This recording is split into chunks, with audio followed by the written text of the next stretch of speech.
ওই যে রিকশা রিকশা, হ্যাঁ হ্যাঁ, ওর আম্মা। আচ্ছা, শাইন স্কুলের একটা কিন্তু ভোট দিতে পারেন না।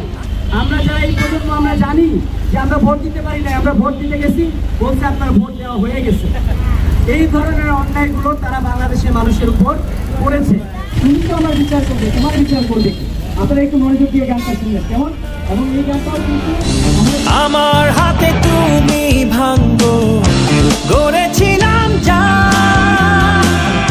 আমার কথাই তুমি বলো কেমনে হলো তা, আমার বিচার তুমি করো, তোমার বিচার করবে কে?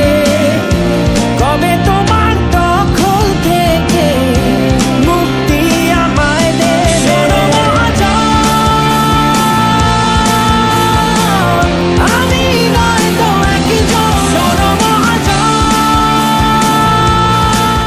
থেকে একটি কথা স্পষ্টভাবে বলতে চাই, আমরা একটি নতুন বাংলাদেশ পেয়েছি।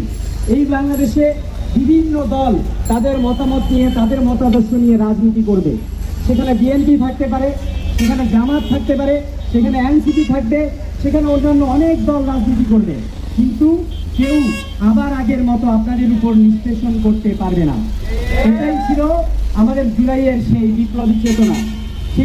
সেই ক্ষমতায় যে জনগণের অধিকার প্রতিষ্ঠা করা যাবে না, সেই ক্ষমতায় আমরা যেতে চাই না। আমাদের একমাত্র শক্তি জনগণ। এই জনগণের অধিকার প্রতিষ্ঠা করার জন্য সেই কাঙ্ক্ষিত সংস্কার হওয়ার আগ পর্যন্ত আমরা রাজপথে থেকে লড়বো। জীবন আমার খেলা শুরু হল।